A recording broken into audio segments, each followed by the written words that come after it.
ناظرین کی خدمت میں سلام و آداب. آپ دیکھ رہے ہیں وائس آف لداخ. آج جمعہ ہے اپریل کی 18 اور شوال کے 19 تاریخ. آج کی تازہ ترین خبروں کو لے کر میں سعید ہاشم رضوی حاضر.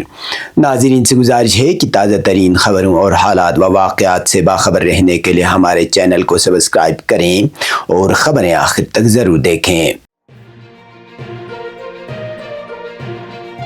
آپ دیکھ رہے ہیں آپ کا پسندیدہ news channel voice of Ladakh.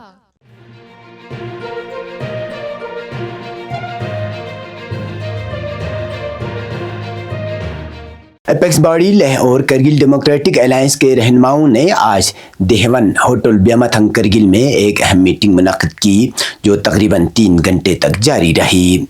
ذرائع کے مطابق اجلاس میں لداخ کے 4 نکاتی ایجنڈے پر تفصیلی تبادلہ خیال کیا گیا.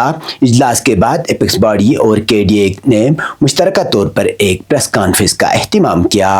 اس دوران اپیکس باڈی کے چیئرمین چھرنگ دورجے لغروک نے لداخی زبان میں، جبکہ کے ڈی اے کے کو چیئرمین حاجی اصغر علی کربلائی اور رکن پارلیمنٹ محمد حنیفہ جان نے اردو زبان میں خطاب کیا. رہنماؤں نے پریس کانفرنس سے خطاب کرتے ہوئے ریاستی درجے کی بحالی، آئین کے 6 شیڈول کے تحت تحفظ، 1999 کو domicile cut off, public service commission کے قیام اور لداخ خطے میں بڑھتی ہوئی بے روزگاری جیسے اہم مسائل پر روشنی ڈالی. انہوں نے وزارت داخلہ کی جانب سے 20 مئی کو بات چیت کی دعوت کا خیر مقدم کرتے ہوئے امید ظاہر کی کہ یہ ملاقات نتیجہ خیز اور بامعنی ثابت ہوگی. رہنماؤں کا کہنا تھا کہ اس اجلاس میں public service commission, domicile cut off اور بے روزگاری جیسے بنیادی مسائل پر حتمی فیصلہ لیا جائے گا. ساتھ ہی دوسرے اہم مطالبات جیسے اسٹیٹ ہوڈ اور 6 شیڈول کے مطالبے کو لے کر بھی نتیجہ خیز مذاکرات ہوں گے.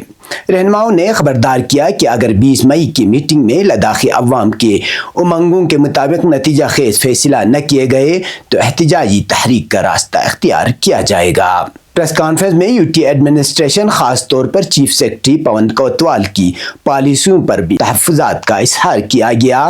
رہنماؤں نے کہا کہ صنعتی و سولر پالیسی جیسے اسکیمیں اپیکس باڈی اور کے ڈی اے کے لیے اس وقت تک قابل قبول نہیں ہوں گی جب تک انہیں عوامی مشاورت سے مرتب نہ کیا جائے.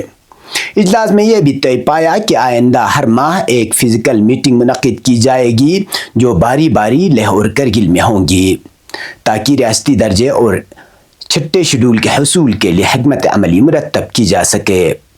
واضح رہے کہ لداخ کو مرکزی زیر انتظام علاقہ یونین ٹیریٹری بنائے جانے کے بعد مقامی قیادت ریاستی درجے کی بحالی، 6 شیڈول کے تحت آئینی تحفظ، پبلک سروس کمیشن کے قیام اور لیہ و کرگل کے لیے علیحدہ پارلیمانی نشستوں جیسے 4 نکاتی مطالبات پر زور دیتی آ رہی ہے. یاد رہے کہ جنوری 2025 میں ہائی پاور کمیٹی کے ساتھ آخری میٹنگ میں حکومت نے لداخ میں پبلک سروس کمیشن کے قیام پر اصولی آمادگی ظاہر کی تھی. تاہم ڈومیسائل کٹ آف کی مدت اور ریزرویشن جیسے مسائل پر حکومت اور مقامی قیادت کے درمیان تاحال اختلاف برقرار ہیں.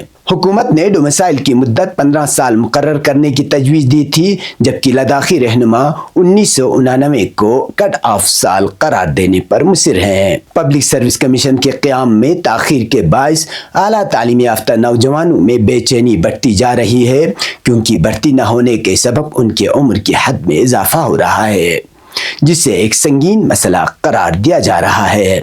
آج کی میٹنگ میں اپیکس باڈی کے چیئرمین اور لداخ بدھسٹ ایسوسی ایشن کے صدر چھرنگ دورجے لغروک، انجمن امامیہ لیہ کے صدر اشرف علی برچھا، انجمن ایمان الاسلام لیہ کے نائب صدر محمد رمضان، گونپا ایسوسی ایشن کے صدر چھرنگ انگدوز، ایل بی اے کے وائس پریزیڈنٹ کنزس ڈولما، کانگریس لیہ کے صدر رگزن نمگیال، عام آدمی پارٹی کے کنوینر چھرنگ پنچوک اور نمبردار ایسوسی ایشن لیہ کے نمائندے آنچوک شریک ہوئے. کرگل سے کے ڈی اے کو chairman Haji Asghar Ali Karbalai, chief executive councillor doctor Jafar Akhoon, رکن پارلیمنٹ محمد حنیفہ جان، جمعیت العلماء اثنا عشریہ کرگل کے نمائندے سجاد حسین کرگلی، امام خمینی میموریل ٹرسٹ کے شیخ حسنین رضوانی، انجمن صاحب الزمان کے نمائندے سعید احمد رضوی، ایڈوکیٹ مصطفیٰ حاجی، مبارک شاہ، احسان علی اور صادق علی نے شرکت کی۔ عوامی نمائندے امید ظاہر کر رہے ہیں کہ اس بار کے مذاکرات خطے کے نوجوانوں کے مسائل کو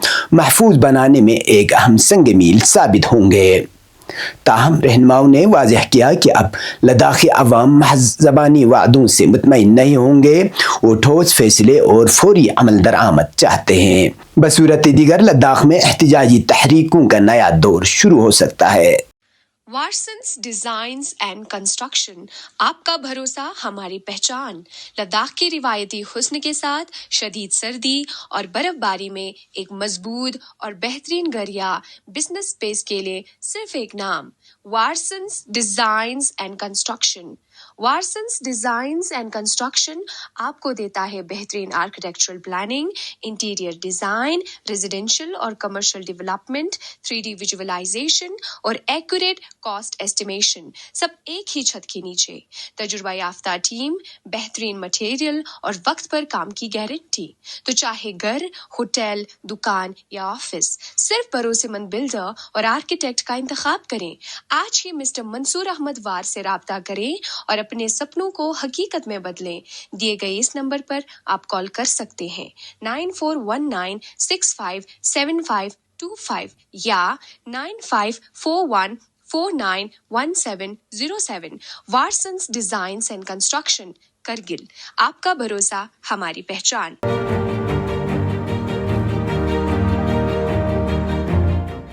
وادی کشمیر کے معروف عالم دین اور ممتاز مذہبی رہنما حجت الاسلام والمسلمین آغا سید محمد باقر الموسوی مختصر علالت کے بعد انتقال کر گئے۔ ان کی عمر 85 برس تھی۔ خاندانی ذرائع کے مطابق آغا سید باقر الموسوی نے جمعرات اور جمعے کی درمیانی شب مہاراجہ ہری سنگھ ہسپتال سری نگر میں اپنی آخری سانسیں لیں، جہاں وہ چند دنوں سے زیر علاج تھے۔ آغا سید باقر الموسوی کے انتقال کی خبر سنتے ہی بڑگام میں کوہرام مچ گیا اور فضا ماتم کدہ بن گئی۔ جمعے کی صبح وادی کے طول و عرض سے ہزاروں افراد ان کی رہائش گاہ واقع بڑگام پہنچے اور دیکھتے ہی دیکھتے قصبہ میں انسانی سیلاب امڑ آیا۔ آغا سید محمد باقر الموسوی کا تعلق بڑگام کے ممتاز و معروف سعید خاندان سے تھا۔ ان کی علمی اور دینی عظمت کا اندازہ اس بات سے لگایا جا سکتا ہے کہ وہ مرجع تقلید آیت اللہ العظمیٰ سید علی حسینی سیستانی کے وکیل مقرر تھے۔ ان کے دینی خدمات اور روحانی مقام کو نہ صرف کشمیر بلکہ ملک بھر میں قدر کی نگاہ سے دیکھا جاتا تھا۔ ان کی وفات پر کرگل کے مختلف مذہبی و سماجی اداروں نے گہرے رنج و غم کا اظہار کرتے ہوئے تعزیتی پیغامات جاری کیے ہیں۔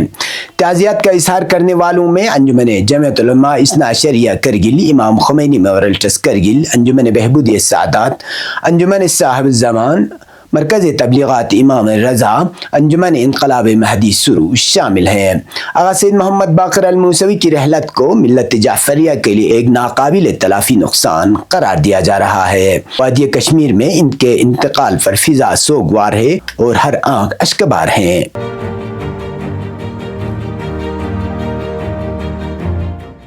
زینبیہ ویمن ویلفیئر سوسائٹی کے اہتمام سے آج زینبیہ ہال حیدری محلہ کرگل میں فلسطین کے مظلوم عوام کی حمایت میں ایک پروقار تقریب منعقد ہوئی، جس میں زینبیہ سوسائٹی کے اراکین، دیگر خواتین اور متحری پبلک سکول کے طالبات نے بڑی تعداد میں شرکت کی۔ طالبات اپنے ہاتھوں میں رہبر معظم اور امام خمینی رحمۃ اللہ علیہ کے عکس اور کتبے اٹھا رکھے تھے، جن پر غزہ کے مظلوم عوام کے حق میں نعرے درج تھے۔ تقریب سے خطاب کرتے ہوئے حاجیہ زہرا یوسفی نے غزہ میں جاری اسرائیلی جارحیت اور مظالم پر تفصیلی روشنی ڈالی اور صہیونی بربریت کی شدید الفاظ میں مذمت کی۔ انہوں نے غزہ کے عوام کی فداکاری، جذب حریت اور شہادتوں کو خراج عقیدت پیش کرتے ہوئے ان کی بھرپور حمایت کا اعلان کیا۔ حاجیہ زہرا یوسفی نے اپنے خطاب میں اسرائیلی مصنوعات کی مکمل بائیکاٹ کی اپیل کرتے ہوئے کہا کہ فلسطین کی آزادی کے لیے ہر ممکن سطح پر عملی تعاون اور احتجاج ضروری ہے۔ تقریب کے دوران متحری پبلک سکول کی طالبات نے فلسطین کے حق میں ولولہ انگیز ترانہ بھی پیش کیا، جس نے حاضرین میں جوش و جذبہ پیدا کر دیا۔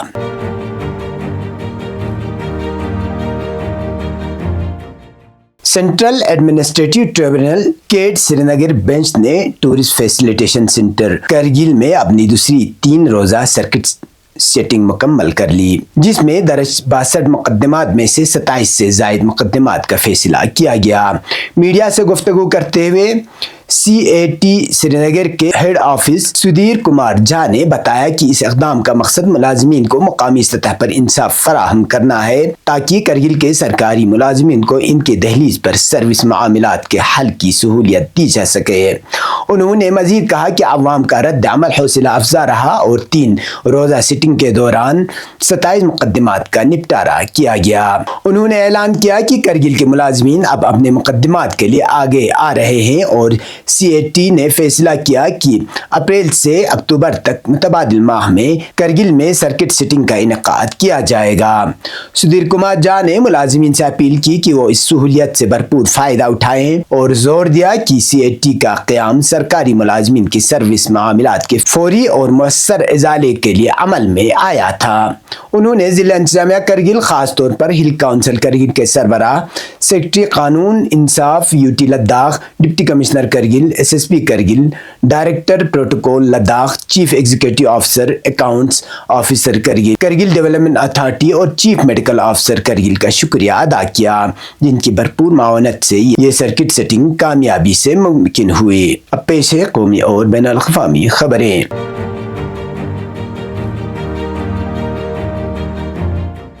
ملک کی سب سے بڑی اپوزیشن جماعت کانگریس نے وقف ترمیمی بل کو شہریوں کے حقوق پر حملہ قرار دیتے ہوئے اسے اصلاحات کی آڑ میں انتقامی کارروائی قرار دیا اور کہا کہ یہ شناخت، خود مختاری اور آئینی اقدار پر حملہ ہے۔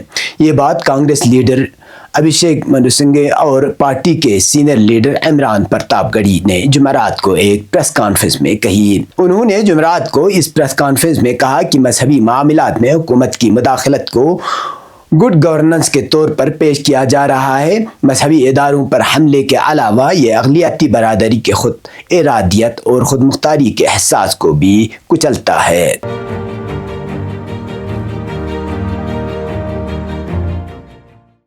عمان کی وزارت خارجہ نے اس بات کی تصدیق کی ہے کہ 19 اپریل ہفتے کے روز ایران اور امریکہ کے مابین ہونے والی بالواسطہ مذاکرات اٹلی کے دارالحکومت روم میں منعقد ہوں گے۔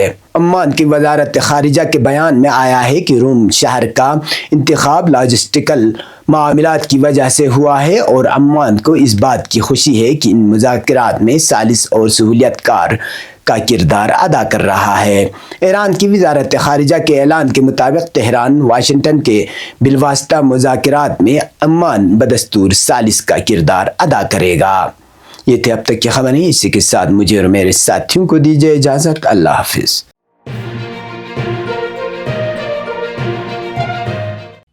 مقامی، قومی اور بین الاقوامی خبروں سے باخبر رہنے کے لیے چینل کو لائک، شیئر اور سبسکرائب کریں، ساتھ ہی بیل آئیکن دبانا نہ بھولیں۔